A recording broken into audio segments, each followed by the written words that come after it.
Hello friends, Bengal job study সংবাদ চ্যানেলে আপনাদের সকলকে জানাই স্বাগতম। আজ এক্ষুনি মাত্র বা খবর অনুসারে রাজ্য কেন্দ্র সরকারের তরফ থেকে উঠে এলো আজকের বাছাই করা গুরুত্বপূর্ণ সংবাদ।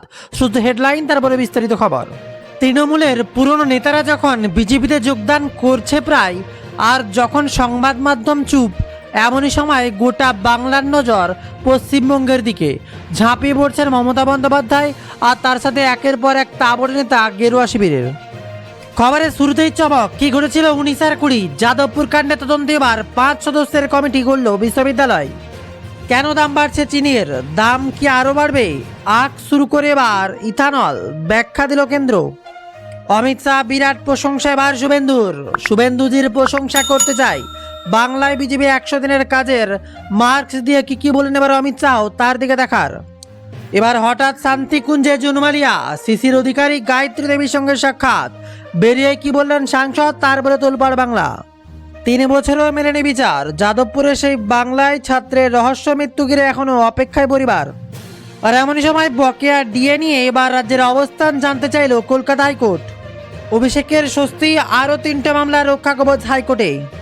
কুণালের গলায় গেরুয়া উত্তরীয়, তুঙ্গে জল্পনা, বিধানসভায় এবার তোলপাড় করে কাণ্ড ঘটল। যাদবপুরের ঘটনায় 3 সদস্যের কমিটি 37 ঘন্টা পর এবার অভিযোগ দায়ের। আগে ক্লাস নাকি জনগণনার কাজ, কি করবেন শিক্ষকরা, স্পষ্ট করে দিল এবার হাইকোর্ট। শুভেন্দুর আমলে ফোন করলেই পারমিশন, চিঠি যায় পরে, বললেন এবার অমিত শাহ। ছেলেকে বাঁচানোর চেষ্টা, পাহাড় থেকে পড়ে মৃত্যু বাবা ছেলের, আর ঝাঁপ তার পরিমায়ের।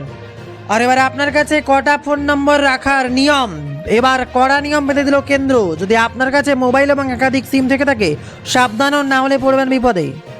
আসছি তার সাথে এবার লক্ষ্মীর ভাণ্ডারের পর অন্নপূর্ণা ভাণ্ডার নিয়ে ঝামেলা চলছেই। বহুজনের নাম বাদ। যেখানে আগে 1,500 টাকা সবার অ্যাকাউন্টে ঢুকতো, এবার তার অর্ধেকেরও কম হয়ে গেছে।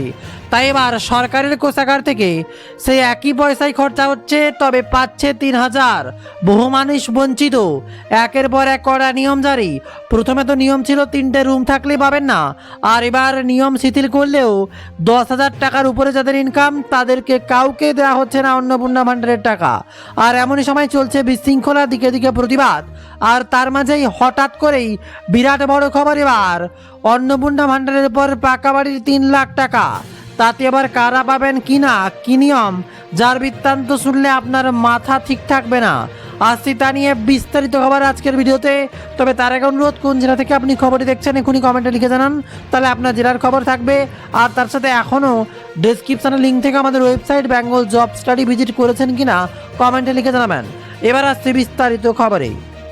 তবে খবর যখন এসেই গেছে, প্রথমে আবাস যোজনা নিয়ে একটুখানি বাংলার খবর দেখে নিই, কি ঘটেছিল পূর্বে আর কি খবর আছে।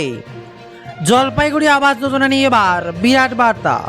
উধাও কোটি কোটি টাকা, আবাস যোজনার টাকা হাতিয়ে নিচ্ছে এবার তৃণমূল জামানার ভূত।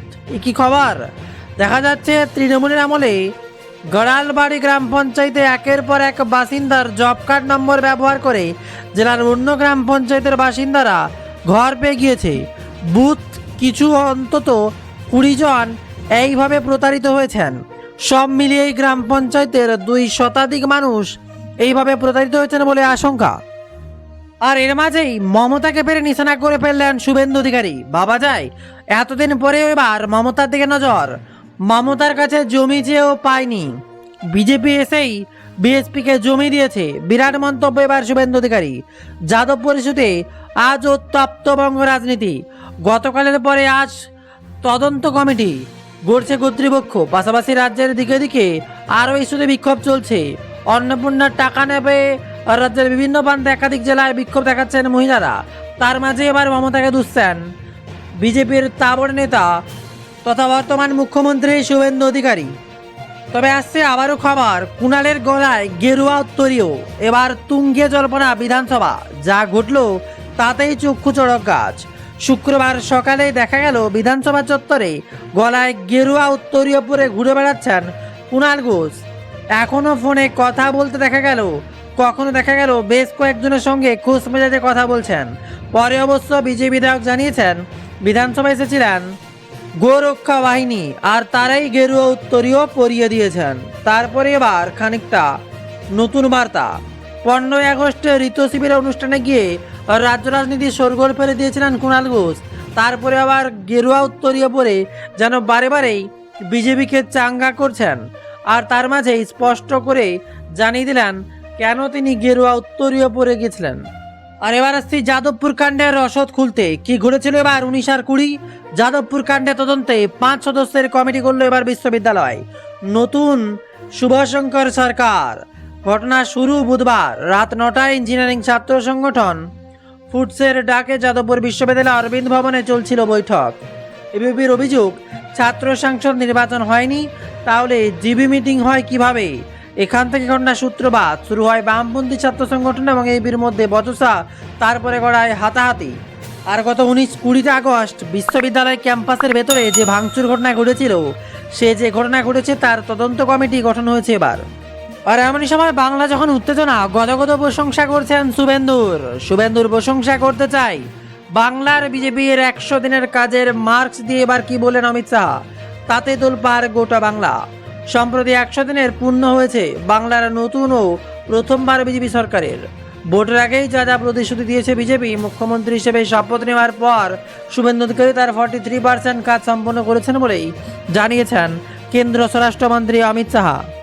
শুক্রবারই শিলিগুড়িতে মন্তব্য করেছেন, বক্তব্য দিয়ে এমনই শুভেন্দু অধিকারীর সঙ্গে তার ব্যক্তিগত সম্পর্কের কথাও প্রকাশ্যে আনলেন শাহ, আর তারপরে তোলপাড় গোটা বাংলা। এর মাঝে আরও রহস্য থাকছে। 3 বছরে মেলেনি বিচার। যাদবপুরে সেই বাংলার ছাত্রের রহস্য মৃত্যু ঘিরে এখনো অপেক্ষায় পরিবার। আর এমনই সময় আরজিকর কাণ্ডে অভয়ের বাবার চিঠিতে নাম, দেহ তড়িঘড়ি করে দাহ করার অভিযোগ, মামলা, জামিন। এবার উঠে এলো নতুন করে খবর। আরজিকর কাণ্ডে অভয়ের বাবার চিঠিতে এবার নাম, দেহ তড়িঘড়ি করে কারা দাহ করেছে তার অভিযোগ। মামলায় জামিন পেলেন সঞ্জীব, তবু 8 দিনের জেল হেফাজত কেন? উঠছে এবার নতুন করে বার্তা। আরজিকর কাণ্ডে তিলোত্তমার দেহ জোর করে দাহ করে দেওয়ার ঘটনায় পানিহাটির প্রাক্তন বিধায়ক নির্মল ঘোষ ও পানিহাটির সিপিএম প্রাক্তন কাউন্সিলর সঞ্জীব মুখোপাধ্যায় গ্রেপ্তার করেছিল পুলিশ। হেফাজতে পাঠানো হয়েছিল। আজ শুক্রবার তাকে পুনরায় ব্যারাকপুর আদালতে তোলা হয়। 2টি মামলা তার জামিন মঞ্জুর করেছেন বিচারপতি। তবে খড়দহ থানায় দায়ের হওয়া অন্য এক মামলায় তাকে জেল হেফাজতে পাঠানোর নির্দেশ দেওয়া হয়েছে। খড়দহ থানার 432/26 এই মামলায় এবার নতুন করে উঠছে সরগরম। আর এমনই সময় মমতাকে আরও দুষেছেন, আমি এসেছি বলেই তাড়াতাড়ি চালু করো। পশ্চিমবঙ্গে জনগণনা আটকে রাখা নিয়ে মমতাকে দুষলেন এবার মুখ্যমন্ত্রী শুভেন্দু অধিকারী। শুধু রাজনৈতিক দলের পরিবর্তন নয়, পশ্চিমবঙ্গের কাজের ব্যবস্থার আমূল বদল করা হয়েছে। শিলিগুড়ির বিরাট ময়দানে বার্তা দিলেন এবার অমিত শাহ, তার সাথে শুভেন্দু অধিকারীর বিরাট বক্তব্য। একই সঙ্গে প্রাক্তন মুখ্যমন্ত্রী মমতা বন্দ্যোপাধ্যায়কে রাজ্যে জনগণের কাজ আটকে রাখার জন্য দায়ী করে দুষলেন এবার বর্তমান মুখ্যমন্ত্রী শুভেন্দু অধিকারী। তার বক্তব্য, প্রধানমন্ত্রীর আশীর্বাদে রাজ্যপাল আমাকে কলকাতার ব্রিগেড প্যারেড গ্রাউন্ডে মমতা বন্দ্যোপাধ্যায়ের আটকে রেখেছিলেন যেই সেন্সর, সেগুলো করতে পারছি কারণ শপথ বাক্য পাঠ করিয়েছেন আমাকে। সেজন্যই 2025 সালে সেন্সাস চালু করার জন্য চিঠি দিয়েছিলেন। আমি এসেই বলেছি তাড়াতাড়ি চালু করো। তিনি আরও বলেন, ভারতীয় ন্যায় সংহিতা 2024-এর সাথে চালু হয়েছে। যেখানে বিজেপি সরকারের কাছে নেই সেখানে বিএনএস চালু হয়েছিল। শুধুমাত্র তৃণমূল পশ্চিমবঙ্গের বিএনএস চালু করেনি। এখান থেকে চালু বিএনএস, দেশপ্রেম, সুরক্ষা, এই বিষয়ে রাজ্যের কোনো কম্প্রোমাইজ করবে না। বিরাট বার্তা শুভেন্দু অধিকারীর। আর এর সাথে আবাস যোজনা নিয়ে বিরাট বড় বার্তা। এবার নতুন করে খবর, টাকা ঢোকার নতুন আপডেট সামনে উঠে আসবে নতুন নোটিফিকেশন। আর সেখানে কাদের কাদের নাম প্রকাশ আসবে, আর তার সাথে যারা এখনও যোগ্য আবেদন করেননি পাকা বাড়ির জন্য আবেদন করুন, আসবে 3 লক্ষ টাকা। মমতা বন্দ্যোপাধ্যায়ের মতো এবার হুবাহু কথা রাখতে চলেছেন শুভেন্দু অধিকারী। যদিও দুজনের মতাদর্শ আলাদা, তবে দেখা যাক শেষ পর্যন্ত কি হয় বাংলার পরিস্থিতি। তবে বাংলাকে মোটামুটি একের পর এক পরিস্থিতি গুছিয়ে আনার চেষ্টা করছেন বাংলার নতুন মুখ্যমন্ত্রী শুভেন্দু অধিকারী। সব মিলিয়ে তোলপাড় বাংলা। তবে তার মাঝে খবরের দিকে নজর রাখলে দেখতেই হবে পেট্রোল, ডিজেল, সোনার উপর বাজার দর সব মিলিয়ে থাকছে আরও কিছু গুরুত্বপূর্ণ নিউজ। পরের ভিডিওতে আসছি একটু পরেই, তার জন্য অবশ্যই সাবস্ক্রাইব করে রাখুন বেঙ্গল জব স্টাডি সংবাদ চ্যানেলটি। তৃণমূল জামানার ভূত, কি খবর? দেখা যাচ্ছে তৃণমূলের আমলে গড়ালবাড়ি গ্রাম পঞ্চায়েতে একের পর এক বাসিন্দার জব কার্ড নম্বর ব্যবহার করে জেলার অন্য গ্রাম পঞ্চায়েতের বাসিন্দারা ঘর পেয়ে গিয়েছে। বুথ কিছু অন্তত 20 জন এইভাবে প্রতারিত হয়েছেন। সব মিলিয়ে এই গ্রাম পঞ্চায়েতের 2 শতাধিক মানুষ এইভাবে প্রতারিত হয়েছেন বলে আশঙ্কা। আর এর মাঝেই মমতাকে পেরে নিশানা করে ফেললেন শুভেন্দু অধিকারী। বাবা যায়, এতদিন পরে এবার মমতার দিকে নজর। মমতার কাছে জমি চেয়েও পায়নি, বিজেপি এসেই বিএসপিকে জমি দিয়েছে। বিরাট মন্তব্য এবার শুভেন্দু অধিকারী। যাদবপুর ইস্যুতে আজ উত্তপ্ত বঙ্গ রাজনীতি।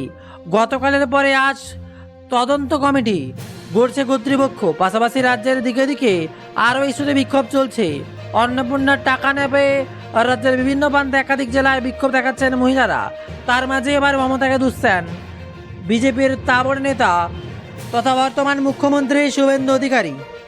তবে আসছে আবারও খবর, কুণালের গলায় গেরুয়া উত্তরীয়। এবার তুঙ্গে জল্পনা বিধানসভা। যা ঘটল তাতেই চক্ষু চড়ক গাছ। শুক্রবার সকালে দেখা গেল বিধানসভা চত্বরে গলায় গেরুয়া উত্তরীয় পরে ঘুরে বেড়াচ্ছেন কুণাল ঘোষ। এখনও ফোনে কথা বলতে দেখা গেল, কখনো দেখা গেল বেশ কয়েকজনের সঙ্গে খোঁজ মেজাজে কথা বলছেন। পরে অবশ্য বিজেপি বিধায়ক জানিয়েছেন বিধানসভায় এসেছিলেন গোরক্ষা বাহিনী আর তারাই গেরুয়া উত্তরীয় পরিয়ে দিয়েছেন। তারপরে এবার খানিকটা নতুন বার্তা। 15ই আগস্টে ঋতু শিবিরের অনুষ্ঠানে গিয়ে রাজ্য রাজনীতি শোরগোল ফেলে দিয়েছিলেন কুণাল ঘোষ। তারপরে আবার গেরুয়া উত্তরীয় পরে যেন বারে বারেই বিজেপিকে চাঙ্গা করছেন। আর তার মাঝে স্পষ্ট করে জানিয়ে দিলেন কেন তিনি গেরুয়া উত্তরীয় পরে গেছিলেন। আর এবার আসছি যাদবপুর কাণ্ডের রসদ খুলতে। কি ঘটেছিল এবার 19 আর 20 যাদবপুর কাণ্ডে তদন্তে 5 সদস্যের কমিটি করলো এবার বিশ্ববিদ্যালয়। নতুন শুভশঙ্কর সরকার। ঘটনা শুরু বুধবার রাত 9টায় ইঞ্জিনিয়ারিং ছাত্র সংগঠন ফুটসের ডাকে যাদবপুর বিশ্ববিদ্যালয় অরবিন্দ ভবনে চলছিল বৈঠক। এবিপির অভিযোগ, ছাত্র সংসদ নির্বাচন হয়নি, তাহলে জিবি মিটিং হয় কিভাবে? এখান থেকে ঘটনা সূত্রপাত। শুরু হয় বামপন্থী ছাত্র সংগঠন এবং এবির মধ্যে বচসা, তারপরে গড়ায় হাতাহাতি। আর গত 19-20 আগস্ট বিশ্ববিদ্যালয় ক্যাম্পাসের ভেতরে যে ভাঙচুর ঘটনা ঘটেছিল, সে যে ঘটনা ঘটেছে তার তদন্ত কমিটি গঠন হয়েছে এবার। আর এমনই সময় বাংলা যখন উত্তেজনা, গদগদ প্রশংসা করছেন শুভেন্দুর প্রশংসা করতে চাই। বাংলার বিজেপির 100 দিনের কাজের মার্কস দিয়ে এবার কি বলেন অমিত শাহ, তাতে তোলপাড় গোটা বাংলা। সম্প্রতি 100 দিনের পূর্ণ হয়েছে বাংলার নতুন ও প্রথমবার বিজেপি সরকারের। ভোটের আগেই যা যা প্রতিশ্রুতি দিয়েছে বিজেপি, মুখ্যমন্ত্রী হিসেবে শপথ নেওয়ার পর শুভেন্দু অধিকারী তার 43% কাজ সম্পন্ন করেছেন বলেই জানিয়েছেন কেন্দ্র স্বরাষ্ট্রমন্ত্রী অমিত শাহ। শুক্রবারই শিলিগুড়িতে মন্তব্য করেছেন। বক্তব্য দিয়ে এমনই শুভেন্দু অধিকারীর সঙ্গে তার ব্যক্তিগত সম্পর্কের কথাও প্রকাশ্যে আনলেন শাহ। আর তার বই তোলপাড় গোটা বাংলা। এর মাঝে আরও রহস্য থাকছে। 3 বছরে মেলেনি বিচার। যাদবপুরে সেই বাংলার ছাত্রের রহস্য মৃত্যু ঘিরে এখনও অপেক্ষায় পরিবার। আর এমনই সময় আরজিকর কাণ্ডে অভয়ের বাবার চিঠিতে নাম, দেহ তড়িঘড়ি করে দাহ করার অভিযোগ, মামলা, জামিন। এবার উঠে এলো নতুন করে খবর। আরজিকর কাণ্ডে অভয়ের বাবার চিঠিতে এবার নাম, দেহ তড়িঘড়ি করে কারা দাহ করেছে তার অভিযোগ। মামলায় জামিন পেলেন সঞ্জীব, তবু 8 দিনের জেল হেফাজত কেন, উঠছে এবার নতুন করে বার্তা। আরজিকর কাণ্ডে তিলোত্তমার দেহ জোর করে দাহ করে দেওয়ার ঘটনায় পানিহাটির প্রাক্তন বিধায়ক নির্মল ঘোষ ও পানিহাটির সিপিএম প্রাক্তন কাউন্সিলর সঞ্জীব মুখোপাধ্যায়